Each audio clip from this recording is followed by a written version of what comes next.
जय हिंद दोस्तों, मेरा नाम अंकित सिन्हा है और फैसेट्स ऑफ यूपीएससी में आपका स्वागत है। इस वीडियो में हम बात करेंगे 70th बीपीएससी में आए हुए साइंस के क्वेश्चंस की। और आपको तरीका ये अपनाना है कि वीडियो पोस्ट करना है, अटेम्प्ट करना है, देन आगे बढ़ना है। आप लोगों के मल्टीपल रिक्वेस्ट आ रहे थे कि सबसे पहले बीपीएससी के क्वेश्चंस की एनालिसिस की जाए जो रिसेंट वाले हैं। तो ये एक वीडियो की सीरीज़ रहने वाली है जिसमें ये पहला वीडियो है। जिस तरह से लास्ट ईयर हमने क्वेश्चंस कवर किए थे, जिसमें आपने इमेंस रिस्पॉन्स दिया और आप लोगों के कॉन्टिन्यूस मैसेज आए कि ये काफ़ी हेल्पफुल रहा, तो उसी तरह से मैं आशा करूँगा कि आप इसे सही वे में यूटिलाइज करेंगे। तो पहला क्वेश्चन है जिसमें डाल्टन की एटॉमिक थ्योरी के बारे में पूछा जा रहा है। कह रहे हैं कि डाल्टन की एटॉमिक थ्योरी ने सक्सेसफुली क्या एक्सप्लेन कर दिया। Law of conservation of mass को, लॉ ऑफ कांस्टेंट कंपोजिशन को, लॉ ऑफ रेडियो एक्टिविटी को और लॉ ऑफ मल्टीपल प्रोपोर्शन को। तो मैं आपको सोर्स भी बताऊंगा ताकि आप अच्छे से आइडेंटिफाई कर पाएँ। देखिए, ये क्लास 9th की एनसीईआरटी है, तो जो प्रज्ञान बैच है उसमें भी हमने line by line NCERT science के कवर किए हैं। देखिए, लॉ ऑफ कांस्टेंट प्रोपोर्शन के बारे में सबसे पहले बताते हैं कि किस तरह से लॉ ऑफ कांस्टेंट प्रोपोर्शन काम करता है। और लॉ ऑफ कांस्टेंट प्रोपोर्शन क्या कहता है, बेसिकली ये लॉ ऑफ डेफिनिट प्रोपोर्शन या कांस्टेंट प्रोपोर्शन यही कहता है जो कंपाउंड बनते हैं वो कॉम्बिनेशन से बनते हैं जो कि फिक्स्ड रेशियो में, कांस्टेंट रेशियो में देखने को मिलते हैं। तो ये बात तो बिल्कुल सही है, क्योंकि जो डाल्टन की एटॉमिक थ्योरी है वो यही कहती है कि भले ही एलिमेंट हो, कंपाउंड हो या मिक्सचर हो, ये स्मॉल पार्टिकल से बने होते हैं। तभी तो नाम एटॉमिक थ्योरी है ना, एटम से बने होते हैं। इन छोटे पार्टिकल्स को हम एटम कहते हैं और थ्योरी का मतलब आप जानती हो। तो ये जो नियम है इनमें कुछ बातें हैं। जैसे पहला ये कह रहे हैं कि जो सारे ही मैटर हैं वो टाइनी पार्टिकल से बने होते हैं जिसे हम एटम कहते हैं, जो रिएक्शन में भाग लेते हैं। एटम इनडिविजिबल पार्टिकल है, मतलब आप उसे फर्दर डिवाइड नहीं कर सकते हो, है ना। जो एटम होता है गिवन एलिमेंट का, वो आइडेंटिकल होता है, मतलब सेम होता है मास और केमिकल प्रॉपर्टीज में। इसके बाद अलग अलग एलिमेंट्स के जो एटम होते हैं उनका डिफरेंट मास होता है, उनकी केमिकल प्रॉपर्टीज अलग होती है। उसके बाद जो एटम कंबाइन करते हैं वो स्मॉल नंबर के रेशियो में कंबाइन करते हैं कंपाउंड बनाने के लिए। तो ये कुछ बातें हैं और इसके बेस पे हम समझ पा रहे हैं कि हाँ, जो डाल्टन की एटॉमिक थ्योरी है वो law of conservation of mass को भी एक्सप्लेन करती है। क्योंकि law of conservation of mass ये कहता है कि atom are indivisible and can not be created और destroyed in a chemical reaction. जो एटम होते हैं वो इंडिविजिबल होते हैं, यही ना कहा डाल्टन की एटॉमिक थ्योरी ने कि एटम इंडिविजिबल होते हैं। तो उसी के बेस पे हम कह रहे हैं कि एटम इंडिविजिबल होते हैं और उन्हें हम क्रिएट नहीं कर सकते हैं, ना ही डिस्ट्रॉय कर सकते हैं। तो यही बस इस लॉ को सपोर्ट कर रहा है। दूसरा कह रहे हैं लॉ ऑफ कांस्टेंट कंपोजिशन। तो अभी हमने पढ़ा कि हाँ, लॉ ऑफ फिक्स्ड प्रोपोर्शन या फिर जो कांस्टेंट कंपोजिशन है वो भी यही कहता है कि जो एटम का कॉम्बिनेशन है फिक्स्ड रेशियो में वो कंपाउंड को बनाता है। Then law of radioactivity. देखिए, कहीं से भी गलत नहीं, ये कहीं से भी सही नहीं, आप समझ रहे हो। लॉ ऑफ रेडियो एक्टिविटी बहुत बाद में हेनरी बेकेरेल ने डिस्कवर किया है और ये तो न्यूक्लियर थ्योरी वगैरह को एक्सप्लेन करता है, ये एटॉमिक थ्योरी से बिल्कुल भी जुड़ा हुआ नहीं है। फिर लॉ ऑफ मल्टीपल प्रोपोर्शन भी जुड़ा हुआ है। तो डाल्टन की जो थ्योरी है वो बेसिकली कहती है कि जब दो एलिमेंट फॉर्म करते हैं मोर देन वन कंपाउंड, तो जो रेशियो होता है मासेस का of one element that combine with a fixed mass of the other are simple whole number, है ना। ये लॉ आप देखिए, ये आप पढ़ सकते हो कि ratio of a small whole number में ये एटम कंबाइन करते हैं। तो इसे ही लॉ ऑफ मल्टीपल प्रोपोर्शन कहते हैं, ठीक है। इसे ही क्या कहते हैं, लॉ ऑफ मल्टीपल प्रोपोर्शन। अब ये क्वेश्चन देखिए इजी टू मॉडरेट है, टफ तो बिल्कुल भी नहीं है, क्योंकि लॉ ऑफ रेडियो एक्टिविटी आप देखते ही एलिमिनेट कर दोगे। अगर आपको बेसिक भी पता है एटम्स के बारे में, तो जैसे ही आप 3 को एलिमिनेट करोगे तो आंसर निकल कर आ जाएगा। तो साइंस के क्वेश्चन ज़्यादातर आसान होते हैं, कुछ एक क्वेश्चन को छोड़ करके। अगला क्वेश्चन देखिए, टेक्नोपोलिस के बारे में ये पूछ रहे हैं कि कौन सा टेक्नोपोलिस है, सिलिकॉन वैली, लंदन, पेरिस या मॉस्को। दोस्तों, ये सारे ही क्वेश्चन जो है वो ऑलमोस्ट एनसीईआरटी हैं। जैसे जो हमारी ह्यूमन ज्योग्राफी है, यह आप पढ़ोगे तो इसमें इन्होंने बताया है कि जो हाईटेक इंडस्ट्री होती हैं, जो रीजनली कंसंट्रेटेड होती हैं, यानी किसी क्षेत्र विशेष में संग्रहित होती है, कंसंट्रेटेड होती है, और ये सेल्फ सस्टेन्ड होती है, यानी ये खुद में ही सेल्फ डिपेंडेंट होती है और हाईली स्पेशलाइज्ड होती है। इस तरह के इंडस्ट्रीज़ को हम टेक्नोपोलिस कहते हैं। जो सिलिकॉन वैली है सैन फ्रांसिस्को में, और जो सिलिकॉन फॉरेस्ट है नियर सिएटल, ये एग्जाम्पल है टेक्नोपोलिस के, ठीक है। तो आप समझ गए होगे यहाँ पे आंसर क्या है, सिलिकॉन वैली है, और एनसीईआरटी से ये क्वेश्चन फ्रेम्ड है। देन इसके बाद अगला देखिए, कौन सी एसिड हमारे स्टमक से सीक्रीट होती है यानी रिलीज होती है। सल्फ्यूरिक एसिड बड़ी खतरनाक एसिड है, ये तो होने से रही। नाइट्रिक भी नहीं होगी, फॉस्फोरिक भी नहीं होगी, हाइड्रोक्लोरिक एसिड इसका आंसर है। अब ये क्वेश्चन हर पेपर में पूछते हैं, कुछ ज़्यादा एक्सप्लेन करने को नहीं है, हर जगह पे एनसीईआरटी वगैरह सब में है। वैसे एक रेफरेंस के लिए मैंने एक क्वेश्चन बस लगाया है सिंपल सा, कि सीडीएस में भी यही सेम सवाल पूछा गया है कि कौन सी एसिड हमारे ह्यूमन स्टोमक में देखने को मिलती है, तो इसका भी आंसर है वही हाइड्रोक्लोरिक एसिड। ठीक है, आगे बढ़ते हैं। अगला क्वेश्चन देखिए, the meter that is use to measure the distance moved by the vehicle is known as. तो जो मीटर यूज किया जाता है डिस्टेंस को मेजर करने के लिए वो होता है ओडोमीटर। ये सारे बहुत ही बेसिक क्वेश्चन है, आप 7th NCERT पढ़ोगे तो उसमें इन्होंने इमेज तक बना करके समझाया है कि कार या फिर बाइक का जो डैशबोर्ड होता है उसमें इस तरह से स्पीड का मीटर होता है, और जो स्पीड है वो किस तरह से मेजर होती है। बेसिकली ये एक व्हीकल में इंस्ट्रूमेंट लगा होता है, एक मीटर लगा होता है जिसे हम ओडोमीटर कहते हैं। ठीक है, और पहेली वाला एग्जाम्पल देकर बताते हैं कि पहेली ने सोचा कि अब हम ओडोमीटर की रीडिंग को डिनोट करेंगे हर 30 मिनट में, ताकि वो बेसिकली अपने स्पीड को मेजर कर पाए। स्पीड को आप जानते हो कैसे मेजर करते हैं, डिस्टेंस बाय टाइम के बेस पे, तो वो तरीका अपना कर भी मेजर किया जा सकता है। तो आंसर इसका डी है। और ए मीटर वगैरह आप जानते हो करंट को मेजर करने के लिए होता है। अगला क्वेश्चन देखिए, वैसे हीट ट्रांसफर जिसमें कोई मीडियम की ज़रूरत नहीं पड़ती उसे हम क्या कहते हैं? रेडिएशन, रिफ्लेक्शन, कंडक्शन या कन्वेक्शन। अब ये भी क्वेश्चन बड़ा ही आसान है। देखिए, बिना मीडियम के अगर हीट ट्रांसफर हो रहा है तो वो क्या हो रहा है? रेडिएशन हो रहा है ना, रेडिएशन हो रहा है। और ये सेम क्वेश्चन CAPF का पूछा भी गया है।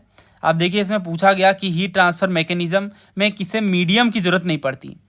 तो सारे PYQs हैं, ये लास्ट वाला भी आप NCERT या PYQs के रेफरेंस पे देख पा रहे हो, और ये भी है। और वैसे ये सारे NCERTs में भी हैं, जैसे NCERT भी आप देखोगे तो इसमें उन्होंने बताया है कि रेडिएशन क्या होता है। बेसिकली ये कह रहे हैं how heat from the fire reaches us. तो इनकी ग्रैंड मदर बताती हैं कि जो हीट ट्रांसफ़र है इस केस में ये डायरेक्टली फायर से आ रहा है, यानी हॉट ऑब्जेक्ट से आ रहा है, और ये जिस प्रोसेस से आ रहा है उस प्रोसेस को हम रेडिएशन का नाम दे रहे हैं। और जो सनलाइट है, सनलाइट की हीट है या जो सन की हीट है वो भी हमारे तक इसी प्रोसेस के थ्रू पहुंचती है। और जो हीट ट्रांसफ़र होता है bye radiation, it does not require any medium. ठीक है, किसी मीडियम की ज़रूरत नहीं पड़ती, ये खास बात है रेडिएशन में। तो इसका आंसर क्या होगा? ये आप साफ तौर से यही लाइन पढ़ोगे, heat transfer by that does not require a medium. तो यही यहाँ भी कह रहे हैं कि that does not require any medium is called radiation. अब ये PYQ भी है तो उसके बेस पे भी सॉल्व हो रहा है। सो answer is option see here. आगे बढ़ते हैं, और इसमें कह रहे हैं कि कौन सा सुटेबल कंडीशन को रिप्रेजेंट करता है गैसेस की लिक्विफेशन को लेके। ये थोड़ा अच्छा क्वेश्चन है, बट हमारी NCERT में है। NCERT 9th क्लास क्या पढ़ोगे तो उसमें इन्होंने बताया है कि कैसे लिक्विड, सॉलिड और गैस में कन्वर्जन होता है। तो यहाँ भी बताते हैं कि अगर आप प्रेशर अप्लाई करते हो और टेम्परेचर को कम करते हो तो ये गैस को लिक्विफाई कर देगा। ठीक है, गैस को क्या कर देगा? लिक्विफाई कर देगा, यानी लिक्विड में कन्वर्ट कर देगा। अब ऐसा क्यों हो रहा है? सिंपल सी बात है। देखिए, जब आप इसमें बेसिकली एक्सपेरिमेंट करके ही बताते हैं, जब हम प्रेशर लगाते हैं जो पार्टिकल के मैटर होते हैं वो पास आ जाते हैं। ठीक है, पार्टिकल के मैटर क्या होते हैं? पास आ जाते हैं। तो जो लिक्विफेशन ऑफ गैस है इसका मतलब है कि गैस को लिक्विड में कन्वर्ट किया जा रहा है। और जब आप गैस को लिक्विड में कन्वर्ट करना चाहते हो तो इसके लिए लो टेम्परेचर रिक्वायर्ड होता है, क्योंकि लो टेम्परेचर क्या करता है? उस गैस पार्टिकल के काइनेटिक एनर्जी को कम कर देता है। इससे पार्टिकल पास आ जाते हैं। इससे पार्टिकल क्या होता है? पास आ जाते हैं। तो पास आने के कारण हाई प्रेशर कंप्रेस कर दे रहा है गैस पार्टिकल को, जिससे वो लिक्विड में बदल जा रहे हैं। तो इसके लिए क्या क्या लगेगा? लो टेम्परेचर लगेगा और हाई प्रेशर लगेगा। लो टेम्परेचर क्यों? क्योंकि गैस को ठंडा करना है ना, तो इस वजह से टेम्परेचर कम होना चाहिए और प्रेशर ज़्यादा होना चाहिए, ताकि पार्टिकल पास आ जाए और वो लिक्विड में बदल जाए। हमें भी पता है कि अगर पार्टिकल पास आ जाएंगे तो वो गैस से लिक्विड में बदल जाएगी। क्यों? क्योंकि बेसिक प्रॉपर्टी है, सॉलिड के पार्टिकल सबसे ज़्यादा टाइटली पैक्ड होते हैं, सबसे पास होते हैं, लिक्विड के थोड़े कम, और गैस में काफ़ी दूर होते हैं पार्टिकल्स, है ना। देखिए, अगर आप प्रोसेस समझ पा रहे हो ऐसा क्यों हो रहा है तो आप बहुत इजीली इसे रिलेट कर पाएंगे। लो टेम्परेचर के कारण ये लिक्विड में बदलेगा और हाई प्रेशर के कारण और ज़्यादा आसानी होगी, क्योंकि उनके काइनेटिक एनर्जी कम हो जाएंगे तो पार्टिकल पास आ जाएंगे, और जितने पार्टिकल पास आएंगे वो गैस से लिक्विड में, फिर लिक्विड से सॉलिड में बदलता जाएगा। और ये इन्होंने पूरा बताया प्रोसेस कि किस तरह से सॉलिड कार्बन डाइऑक्साइड वगैरह काम करता है। Solid carbon dioxide directly gas में बदल जाता है। अच्छा दोस्तों, मैं आपसे ये पूछना चाहता हूँ कि जो सॉलिड से डायरेक्टली गैस में बदल जाती है उस प्रोसेस को हम क्या कहते हैं? आई नो काफ़ी आसान क्वेश्चन है, बट कॉमेंट करके बताइएगा, ऐसे क्वेश्चन पूछे भी जाते हैं। अगला देखिए, which component of fertilizer is used for stimulating early growth purpose. तो प्लांट के ईयरली ग्रोथ को बढ़ाने के लिए, देखिए यहाँ पे जो वर्ड है वो ईयरली ग्रोथ है। ईयरली ग्रोथ को बढ़ाने के लिए किस फर्टिलाइजर का यूज करते हैं? पोटेशियम, नाइट्रोजन, ऑक्सीजन और फॉस्फोरस।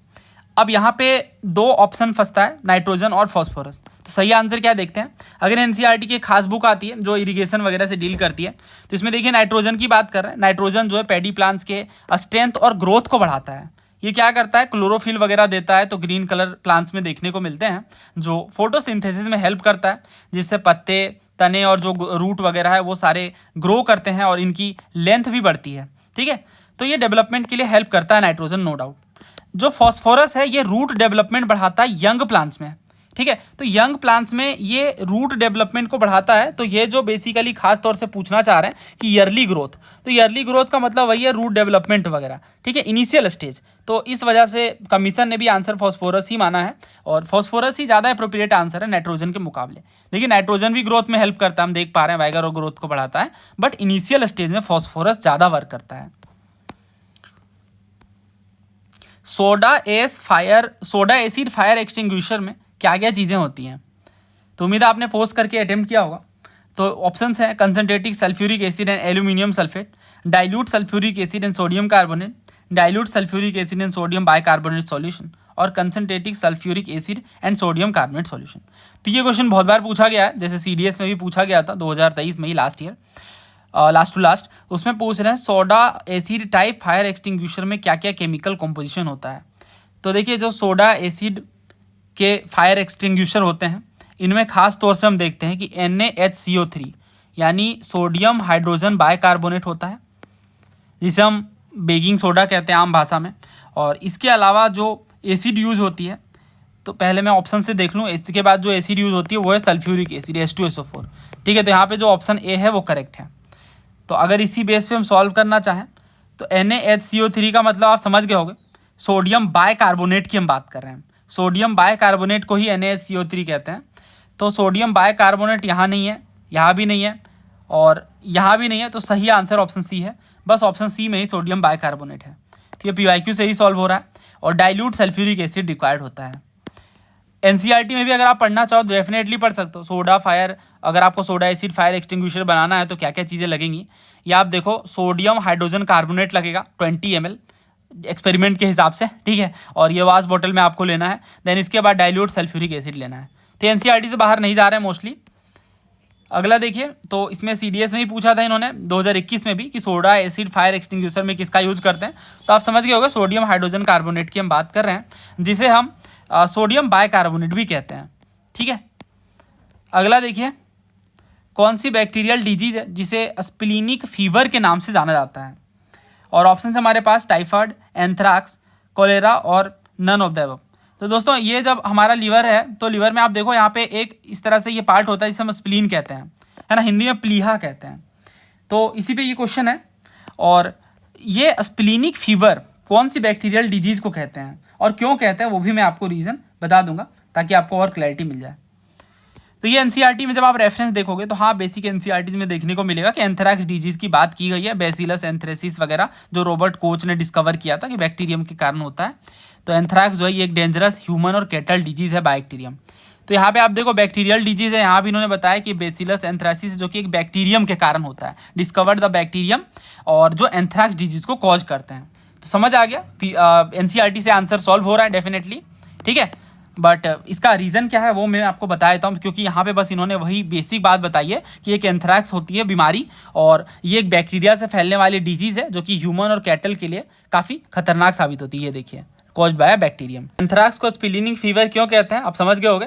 तो वही है, स्प्लीन जो है वो स्वेल कर जाता है, तो इस वजह से स्प्लीनिक फीवर कहते हैं, क्योंकि मैसिव एनलार्जमेंट हो जाता है, ये काफ़ी ज़्यादा एनलार्ज हो जाता है ये पार्ट स्प्लीन, और बेसिकली स्प्लीन डार्कन भी हो जाता है, कलर भी डार्क हो जाता है, और ये ह्यूमन को भी अफेक्ट करता है। और इसके बाकी के जो ऑप्शन है बिल्कुल गलत है। टाइफाइड वगैरह तो सैलिमोनेला टाइफी से होता है और स्प्लीनिक फीवर से नहीं जुड़ा हुआ है, और कोलेरा वगैरह भी नहीं, ये तो वाइब्रियो कोलेरा से होता है, और ये गैस्ट्रो इंटेस्टाइनल डिजीज़ है, तो स्प्लीन से जुड़ा हुआ नहीं है। ठीक है, एंथ्रैक्स के बारे में अगर मैं आपको थोड़ा और बताऊं तो ये बैक्टीरियल डिजीज़ तो है, ठीक है, ह्यूमन में इसके जो फॉर्म है ना वो अलग अलग तरीके से देखने को मिल सकते हैं। क्या क्या तरीके हैं वो मैं थोड़ा बताता हूँ। देखिए, एक तो होता है क्यूटेनेसियस एंथ्रैक्स जो स्किन कॉन्टेक्ट से होता है, दूसरा होता है इनहेलेशनल एंथ्रैक्स जो इनहेलेशन से होता है, नाम से समझ आ रहा है। उसके बाद तीसरा होता है गैस्ट्रो इंटेस्टाइनल एंथ्रैक्स जो कि कॉन्टामिनेटेड फूड को कंज्यूम करने से होता है, और ये सारे आप समझ रहे हो बैक्टीरिया के ही फॉर्मेट हैं, और इस तरह से अलग अलग तरीके के एंथ्रैक्स देखने को मिल सकते हैं। तो एनसीईआरटीज़ पढ़िए, थोरोली पढ़िए। अगर आप हमारे बैच में हैं तो वहाँ से वीडियो से कवर करिए, बट अगर आप सेल्फ स्टडी कर रहे हैं तो पीवाईक्यूज़ भी साथ में करिए, काफ़ी ज़्यादा हेल्प मिलेगी। अगला देखिए, melamine used for making floor tiles का कौन सा एग्जाम्पल है? पॉलीथीन, थर्मोप्लास्टिक, पीवीसी और थर्मोसेटिंग प्लास्टिक। तो अगेन आप एनसीईआरटी में जाओगे तो यहाँ पे इन्होंने बताया है कि कुछ प्लास्टिक जो है बहुत ही ईजिली डिफॉर्म हो जाते हैं हीट करने पे, ठीक है। आप उन्हें गर्म करोगे ना तो वो अपना आकार खराब कर लेंगे, डिफॉर्म हो जाएंगे वो, और बहुत ईजिली बेंड हो जाएंगे। उन्हें हम कहते हैं थर्मोप्लास्टिक। जैसे पॉलीथीन हो गए, पॉलीथीन बैग्स जो होते हैं या पीवीसी होते हैं, ये डिफॉर्म कर जाते हैं इन्हें आप गर्म करो तो ये एग्जाम्पल है। और टॉयज़ वगैरह बनाने में, कॉम्स यानी कंघियों के लिए, और ये कंटेनर्स वगैरह के लिए मोस्टली हम यूज़ करते हैं।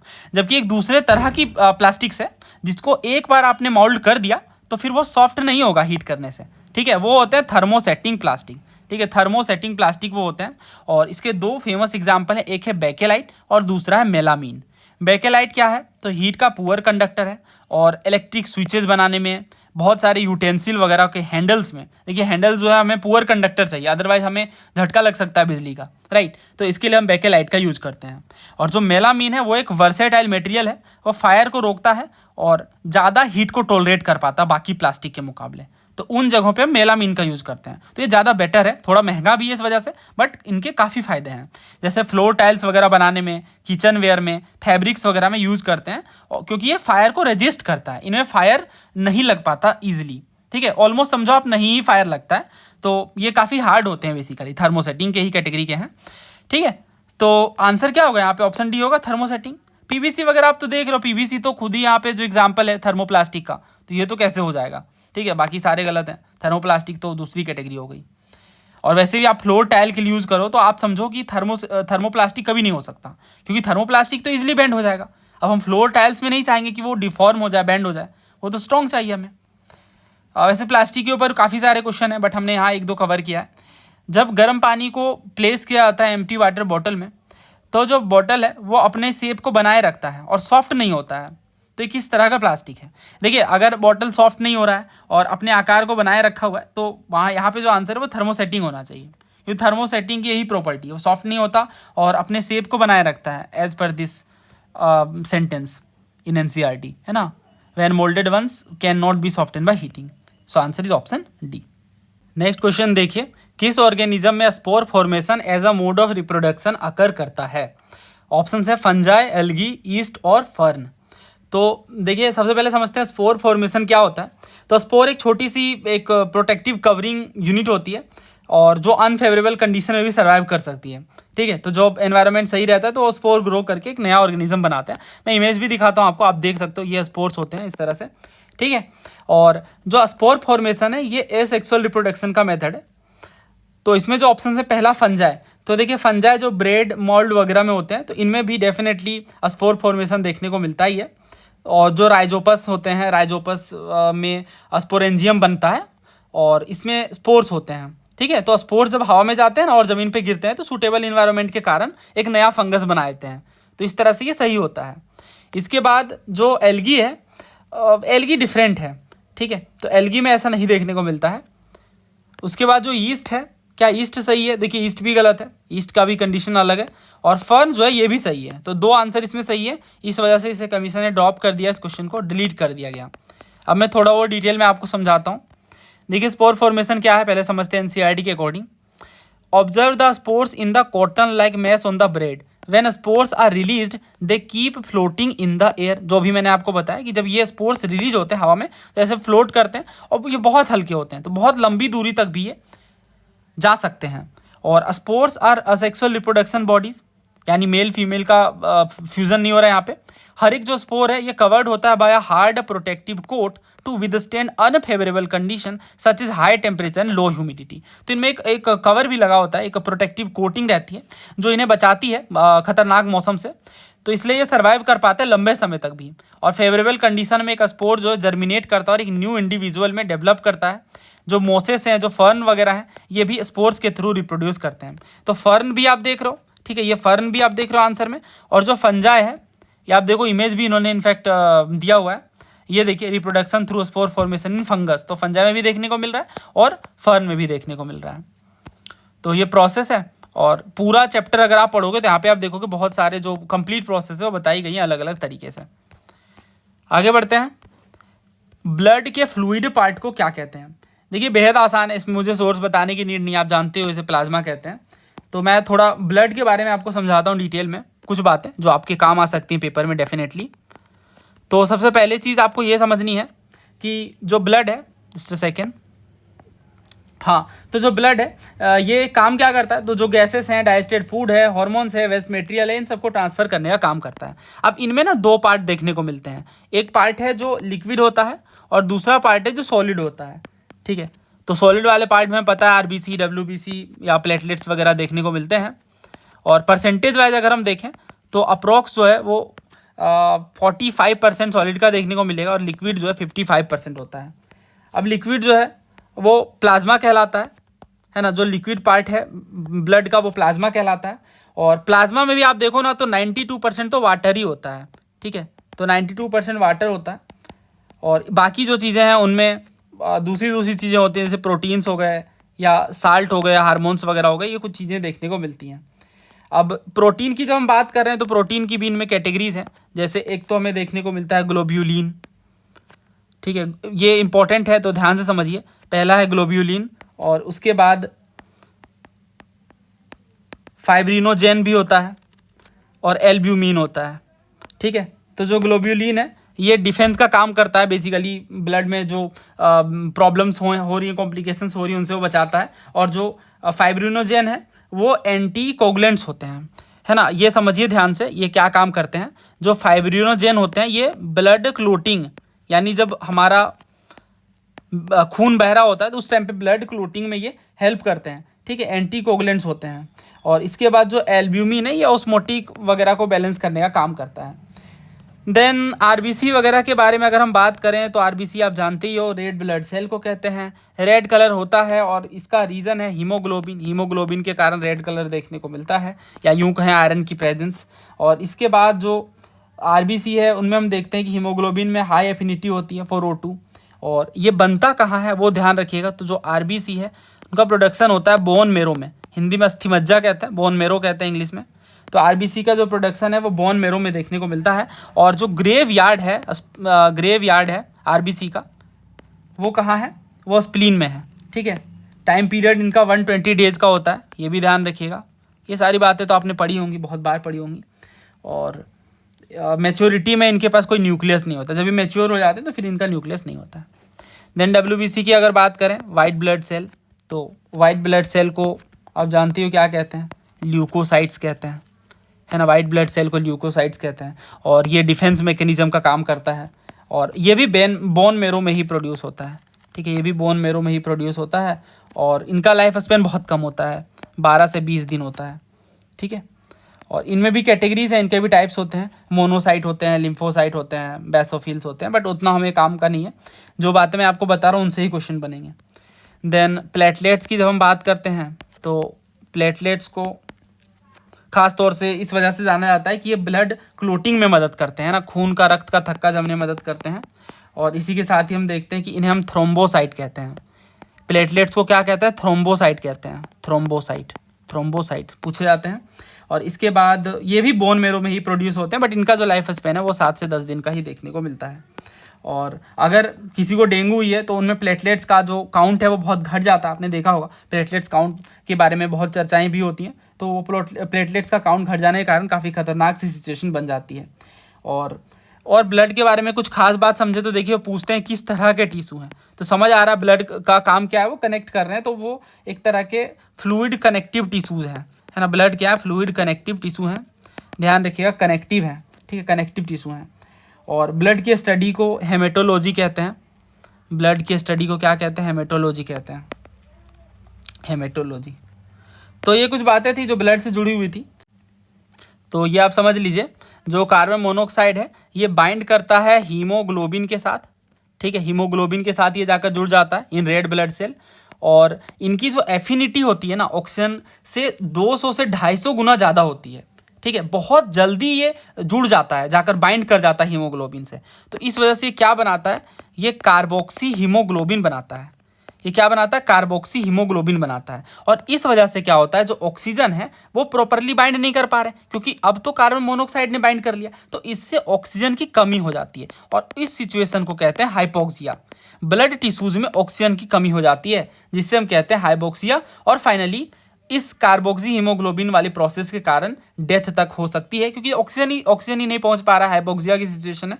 तो बहुत ही खतरनाक सिचुएशन है ये। और कार्बन मोनोऑक्साइड की टॉक्सिसिटी कोई मजाक वाली बात नहीं है। इस वजह से कार्बन मोनोऑक्साइड के रोकथाम के लिए हम बहुत सारे प्रयास कर रहे हैं। फर्स्ट एड ट्रीटमेंट तो इनका वही 100% oxygen therapy, immediate fresh air मिलना चाहिए, अदरवाइज बहुत दिक्कतें हैं। अगला देखिए, what is the structural and functional unit of life. तो आप जानते हो इसका आंसर क्या है, सेल है, बताने की नीड नहीं है। अगला देखिए, which of the following is a non contact force. तो कॉन्टेक्ट मतलब टच नहीं होना चाहिए, वैसे फोर्स की बात कर रहे हैं। तो ऐसा फोर्स कौन सा, मैग्नेटिक है ना। मैग्नेटिक जो है वो नॉन कॉन्टेक्ट है।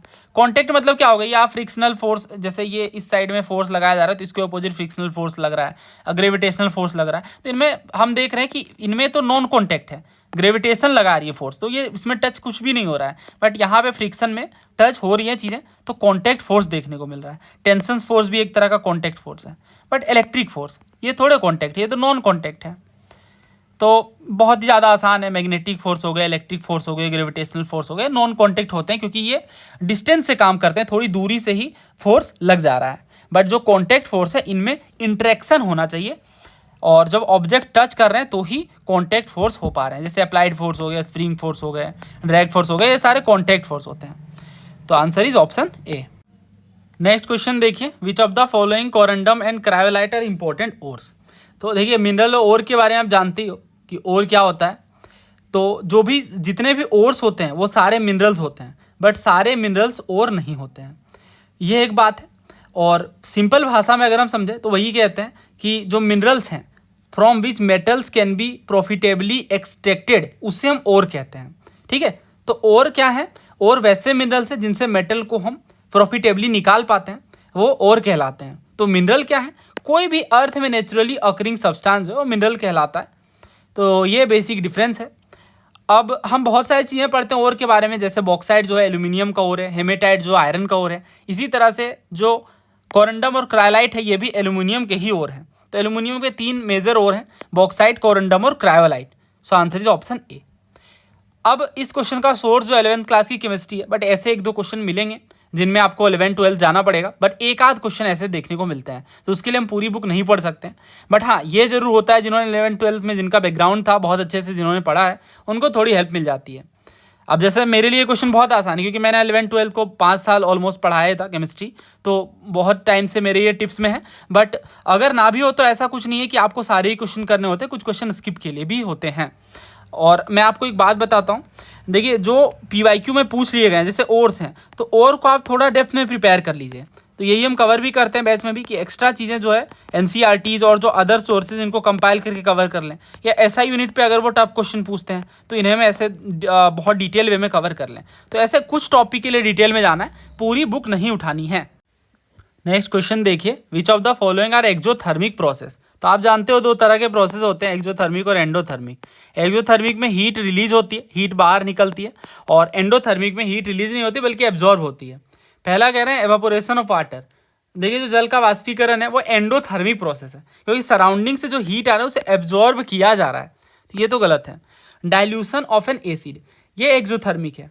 देखिए, बहुत सारा हीट रिलीज होता है जब वाटर को ऐड करते हैं कंसनट्रेटेड सल्फ्यूरिक एसिड में। कंसनट्रेटेड सल्फ्यूरिक एसिड में जब वाटर ऐड किया जाता है तो एसिड में पानी मिलाओगे तो काफ़ी सारा हीट रिलीज होगा। तो सिंपल सी बात यह है, तो इस वजह से ये सही है। तीसरा कह रहा है reaction of water with quicklime. तो ये तो बहुत फेमस रिएक्शन NCERTs वगैरह हर जगह पे है। जब आप CaO में क्या बोला इन्होंने, वाटर, राइट। तो वाटर को जब आप ऐड करोगे तो इस तरह से ये CaOH2 बनेगा और हीट रिलीज होगी, है ना। तो ये भी अगर आप देखो तो डेफिनेटली एक्सोथर्मिक है। तीसरा कह रहे हैं सब्लिमेशन ऑफ कैम्फर। तो जो कपूर होता है अगर वो सब्लाइम कर जाए, यानी जब हम उसे जलाते हैं तो वो डायरेक्टली इवापोरेट हो जाता है, राइट, डायरेक्टली गैसेस फॉर्म में बदल जाता है, तो वो भी एक्सोथर्मिक नहीं बल्कि एंडोथर्मिक है, क्योंकि एनर्जी लगती है ना सॉलिड को गैस में कन्वर्ट करने के लिए, तो सराउंडिंग से एनर्जी वो लेता है। तो ये गलत है और आंसर जो है ऑप्शन बी है 2 और 3। तो बेसिक इसमें कॉन्सेप्ट चाहिए, आप देखो तो एनसीईआरटी में इन्होंने पूरा डिटेल में समझाया है एक्सोथर्मिक प्रोसेस क्या होते हैं, नेचुरल गैस वगैरह जब हम बर्न करते हैं, और बहुत बार रिएक्शन वगैरह में भी हम देखते हैं कि एक्सोथर्मिक है जहाँ पे हीट रिलीज हो रही है। तो ये इससे रिलेटेड बात है और इससे रिलेटेड हमने बहुत सारे पीवाईक्यूज भी कवर किए हैं। अगला देखिए, क्लोरोफिल क्या काम करता है फोटोसिंथेसिस में।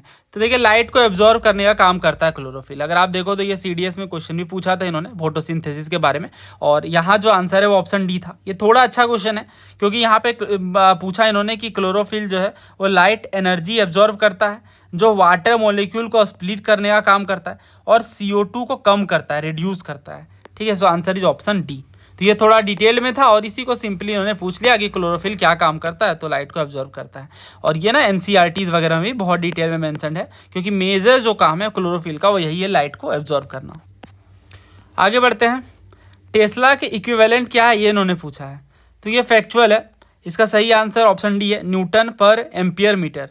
ठीक है, न्यूटन पर एम्पियर मीटर जो है वो सही आंसर है, option D. Which part of alimentary canal receives bile from the liver. तो होता क्या है, ये आप इमेज अगर ध्यान से देखो तो ये माउथ है और ये जो फूड पाइप है इसे हम एसोफेगस कहते हैं, और इसमें स्टोमक है, देन ये लीवर है, पेंक्रियाज है, स्मॉल इंटेस्टाइन है, और फाइनली ये लार्ज इंटेस्टाइन में पहुंचता है। तो स्मॉल इंटेस्टाइन क्या करता है, after its journey through the stomach the partially digested food moves into the small intestine. तो वो छोटी आंत में जाता है, जो थोड़ा पचा हुआ भोजन है वो, और इसके बाद ये कह रहे हैं कि you will be surprised that although it is called small intestine, it is almost 6 meter long, almost twice the height of your classroom. You will be surprised to know that the small intestine is the longest part of alimentary canal. देखिए आप देखो, समझो नाम इसका छोटी आता है but इनकी जो टोटल लेंथ है वो 6 मीटर होती है, और इस तरह से लॉन्गेस्ट पार्ट है एलिमेंट्री कैनाल का। जो स्मॉल इंटेस्टाइन है ये रिसीव करता है डाइजेस्टिव सिक्रीशन को 3 सोर्सेज से। 3 सोर्सेज से इन्हें डाइजेस्टिव सिक्रीशन मिलते हैं। पहला है inner lining of the small intestine itself. तो जो स्मॉल इंटेस्टाइन की इनर लाइनिंग है उनसे खुद से एक मिलता है, और 2 more structures associated with the alimentary canal, जिसमें लीवर है और पेनक्रियाज है। तो लीवर, पेनक्रियाज और स्मॉल इंटेस्टाइन की इनर लाइनिंग 3 जगह से इन्हें डाइजेस्टिव सेक्रीशन मिलता है, रिलीज मिलते हैं। और जो लीवर है वो बाइल को रिलीज करता है, जो बेसिक होता है। और इसके बाद ये न्यूट्रलाइजेशन की बात कर रहे हैं। तो मैंने आपको बताया है कई बार कि जब हमारे भोजन का पाचन होता है तो उसमें एसिड रिलीज होते हैं, खास तौर से HCl वगैरह। तो कई बार ज़्यादा भोजन करने के कारण एसिडिटी वाली प्रॉब्लम, और उसे कम करने के लिए हम बेस का यूज़ करते हैं, माइल्ड बेस का, है ना, माइल्ड बेस का हम यूज़ करते हैं ताकि वो न्यूट्रलाइज हो जाए। तो जो बाइल है वो भी न्यूट्रलाइज करने का काम करता है, जो हमारे एसिड फूड में प्रेजेंट होते हैं उसको न्यूट्रलाइज करने का काम करता है। तो यहाँ इन्होंने पूछा बाइल कहाँ से आता है, विच part of alimentary canal receive bile. Bile कौन रिसीव करता है, फ्रॉम द लिवर। तो बाइल को रिसीव करने का काम कौन करता है, स्मॉल इंटेस्टाइन। ठीक है, स्मॉल इंटेस्टाइन ही डाइजेस्टिव सिक्रीशन को रिसीव करते हैं। So answer is option C. Next question देखिए, which of the following pair will give displacement reaction, AgNO3 solution and copper metal. देखिए यही सही आंसर है, ऑप्शन ए।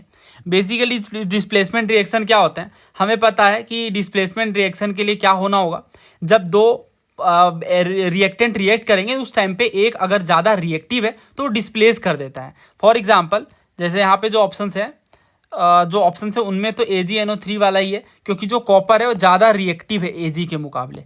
ठीक है, कॉपर ज़्यादा रिएक्टिव है सिल्वर के मुकाबले, इस वजह से कॉपर क्या करता है, इस वजह से ये डिस्प्लेस कर देता है।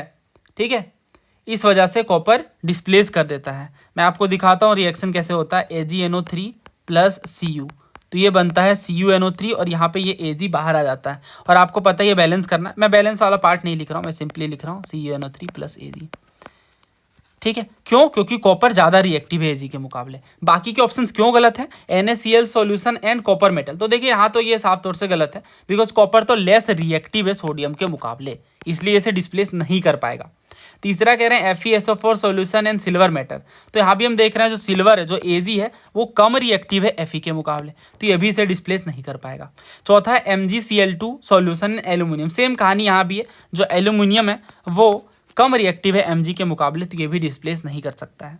तो इकलौता जो है सही आंसर ऑप्शन ए है। और डिस्प्लेसमेंट रिएक्शन पे और भी क्वेश्चन बनते हैं, जैसे ये आप देखो, इसमें इन्होंने पूछा जब आयरन नेल को डिप करते हैं, यानी जब लोहे की कील को डुबोया जाता है कॉपर सल्फेट के सॉल्यूशन में, तो उस टाइम पे जो आयरन नेल है यानी जो कील है वो ब्राउन कलर की हो जाती है, और जो ब्लू कलर है कॉपर सल्फेट सॉल्यूशन का, ये फीका पड़ जाता है कुछ समय के बाद। ये किस तरह का रिएक्शन है? तो ये रिएक्शन है डिस्प्लेसमेंट। होता क्या है, देखिए ये आयरन की कील है और इसे आप कॉपर सल्फेट में डुबो रहे हो, तो क्या हो रहा है, देखिए आयरन ज़्यादा रिएक्टिव है कॉपर के मुकाबले, तो FeSO4 है और कॉपर को ये डिस्प्लेस कर दे रहा है, साइड कर दे रहा है। तो ये इसकी रिएक्शन है और ये इसका पूरा प्रोसेस है। So it is displacement. Next देखिए, बेहद आसान क्वेश्चन है, the process of breaking down organic matter by microorganism. तो आप जानते हो डिकम्पोजिशन वो प्रोसेस है जिसमें माइक्रो ऑर्गेनिज्म जैसे बैक्टीरिया, फंजाई वगैरह ऑर्गेनिक मैटर को तोड़ तोड़कर सिंपलर सब्सटेंस में बदल देते हैं। रेस्पायरेशन तो बात ही अलग है, वो तो लिविंग सेल ऑक्सीडाइज करते हैं ग्लूकोज को, वो तो अलग प्रोसेस है, इसमें एनर्जी रिलीज होती है। फोटोसिंथेसिस आप जान ही रहे हो, और फर्मेंटेशन वगैरह भी नहीं, सही आंसर डिकम्पोजिशन है। नाम में ही समझ आ रहा है डिकम्पोज कर रहे हैं, ठीक है। तो उसमें क्या हो रहा है, जो भी ऑर्गेनिक मैटर है वो टूट रहे हैं सिंपलर सब्सटेंस में। अगला देखिए, which of the following is a major cause of air pollution. मतलब ऐसे क्वेश्चन है जो आप देखते ही ठीक कर सकते हो। एयर पोल्यूशन की बात कर रहे हैं, तो जब आप फॉसिल फ्यूल जलाओगे, बर्न करोगे, तो हवा में क्या होगा, हवा में उसके गैसेस पार्टिकल्स जाएंगे जो खतरनाक गैसेस होंगे, तो ये एयर पोल्यूशन को कॉज करेगा। प्लास्टिक डिस्पोज करोगे तो और अच्छा है ना एनवायरनमेंट के पर्सपेक्टिव से। डिफॉरेस्टेशन डायरेक्टली एयर पोल्यूशन को तो कॉज नहीं कर रहा है। पेस्टिसाइड का ज़्यादा यूज करोगे तो अगेन आप देखो सॉइल पोल्यूशन वगैरह होगा, वाटर पोल्यूशन होगा, बट एयर पोल्यूशन डायरेक्टली नहीं होगा। Who was the first one two propose a model for the structure of an atom. तो एनसीईआरटी पढ़ोगे तो यहाँ साफ तौर से इन्होंने बताया टॉमसन ने ही प्रपोज करा एटम के मॉडल को, जो कि क्रिसमस पुडिंग से सिमिलर था। ठीक है, तो आंसर क्या है, ऑप्शन डी, जे टॉमसन।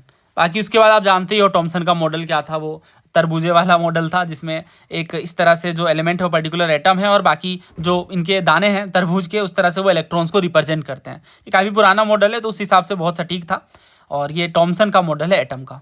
ठीक है, तो टॉमसन ही था जो पहला था जिन्होंने अपने एटम के स्ट्रक्चर को प्रपोज किया। तो ये सारे क्वेश्चन थे साइंस के, सारे क्वेश्चन हमने डिस्कस कर लिए। उम्मीद है आपको इनमें क्लैरिटी मिली होगी, बहुत कुछ सीखने को मिला होगा, और आप अपने सोर्सेज और बेटर वे में डिफाइन कर पाएंगे। बाकी बैचेस वगैरह की डिटेल के लिए कमेंट बॉक्स में नंबर है, वहाँ से आप ज़्यादा जानकारी ले सकते हैं, आप जिस एग्जाम के प्रिपेयर कर रहे हैं उसके अकॉर्डिंग बता करके। जल्दी मिलते हैं नए वीडियो में। धन्यवाद, जय हिंद।